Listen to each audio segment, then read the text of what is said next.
क्या पाकिस्तान पर दर हकीकत हुकूमत करने वाली एस्टैब्लिशमेंट को मुल्क की सूरत हाल, अपने मुसल्लत करदा हाइब्रिड सियासी निज़ाम की मायूस कुन कारकर्दगी, इसके इदारों, इसकी मईशत और इसके खित्ते के ममालिक और आलमी खिलाड़ियों के साथ बिगड़ते हुए ताल्लुकात पर फिक्रमंद होना चाहिए? मुल्क को जिन मुख्तलिफ बहरानों का सामना है, इनकी नौयत और संगीनी यकीनन बहुत तशवीशनाक है। एस्टैब्लिशमेंट की सेलेक्टेड पार्टनर पाकिस्तान तहरीक इंसाफ की हुकूमत बिल्कुल नाकाम साबित हुई है। सिर्फ यही नहीं, इसे लाने, मुसल्लत करने और सहारा देकर कायम रखने पर एस्टैब्लिशमेंट की साख को भी जक पहुंची है। दो जमाती निजाम की जगह एक जमात के हाथ मुल्क की बागडोर थमाने की कोशिश का सिर्फ एक नतीजा बरामद हुआ। मुस्लिम लीग नवाज को नई जिंदगी मिल गई। अगले इंतखाबात में मुमकिन शिकस्त जो सिविल मिलिट्री अदम तवाजुन को चैलेंज कर सकती है, से बचने के लिए तहरीक इंसाफ ने नए कवानीन ला रही है। इनके जरिए न सिर्फ हिज़्ब इख्तलाफ में शामिल जमातों बल्कि कुछ रियासती इदारों को भी दबाव में लाना मकसूद है। नैब और FIA इस दबाव के सामने घुटने टेक चुके हैं। आला अदलिया सख्त आजमाइश में है। इलेक्शन कमीशन और मीडिया हमलों की जद में है। पार्लियामेंट जिसका अक्सर कोरम पूरा नहीं होता कि गैर फालियत की पर्दापोशी के लिए दोनों ऐवानों के मुश्तरका इजलास की धमकी दी जा रही है। इसका मकसद नए जाबराना कवानीन को जबरदस्ती मुसल्लत करना है।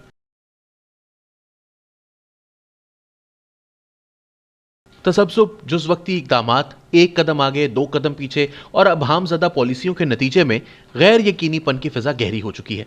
सिर्फ 3 बरसों के अंदर 3 वज़राए ख़जाना, 13 मुआवनीन खुसूसी बराए वज़ीर आज़म, 6 chairman FBR, 5 finance secretary, 2 governor state bank वगैरह ने मुख्तलिफ बल्कि मुतज़ाद पॉलिसियों पर काम किया है। इस दौरान स्टॉक मार्केट क्रैश कर रही है। हमारे क्रेडिट रेटिंग्स उभरती हुई मार्केट के स्टेटस से गिरकर फ्रंटियर मार्केट तक आ चुकी है, जबकि महंगाई दोहरे हिस्से में मुसलसल आगे बढ़ रही है। 3 सालों में अपनी निस्फ कदर खो देने वाला रुपया अपनी कारकर्दगी के हवाले से एशिया की बदतरीन करेंसी है। 24% तालीम याफ्ता अफराद बेरोजगार हैं। हाल ही में 1.5 मिलियन अफराद ने चपड़ासी की मुलाजमत के लिए दरख्वास्तें दी हैं। मालियाती खसारा 9.3% तक जा पहुंचा है। GDP के 90% से तजावुज कर जाने वाले कर्जों में मुसलसल इजाफा हो रहा है। मुआशी बर्बादी का ये सिलसिला जारी है। गरीब मुसलसल गरीब होते जा रहे हैं। दरमियानी तबके की मुआशी हालत बदस्तूर नीचे जा रही है, जबकि दौलतमंद अफराद की परेशानियां भी कम नहीं।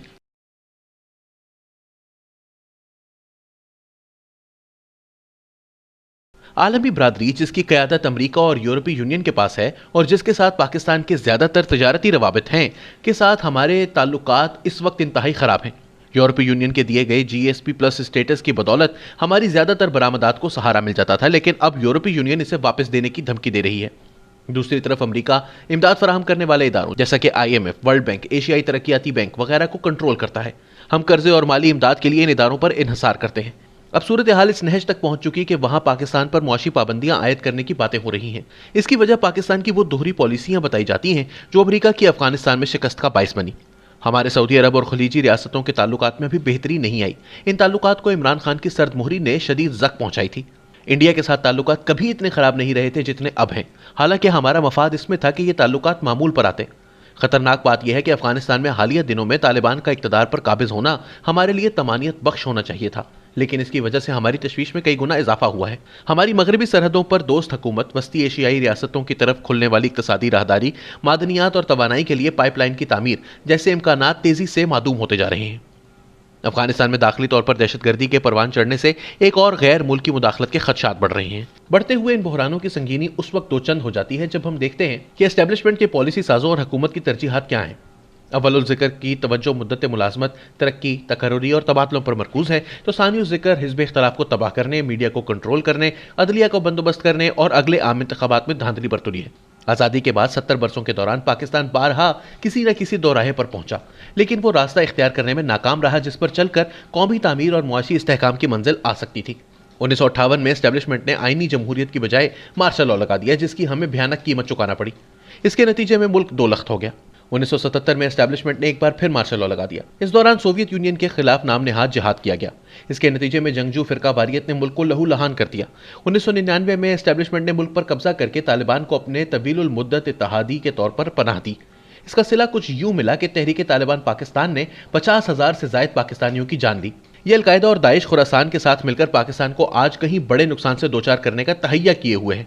इन तीनों मौके पर हम अमेरिका के इत्तेहादी थे, जिसने हमारी मईशत में पैसा डालकर सिविल मिलिट्री इशराफिया को न सिर्फ मजबूत किया बल्कि उन्हें अपना ज़रूरतमंद भी बना लिया।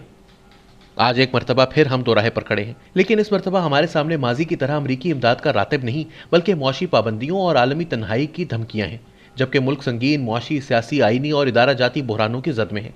دوسری طرف افغانستان سے ہم پر نازل ہونے والی دہشت گردی میں کوئی کمی دکھائی نہیں دیتی۔ ان وجوہ کی بنا پر پاکستان کی حکمران سول ملٹری اشرافیہ کو قومی طاقت، متحرک سیکیورٹی، پائیدار اور آزاد معاشی نمو، ترقی کے ثمرات کی منصفانہ تقسیم، اتفاق رائے سے ہونے والی قانون سازی، سیاسی شراکت داری اور آئینی جمہوریت اور گورننس کی ضرورت ہے۔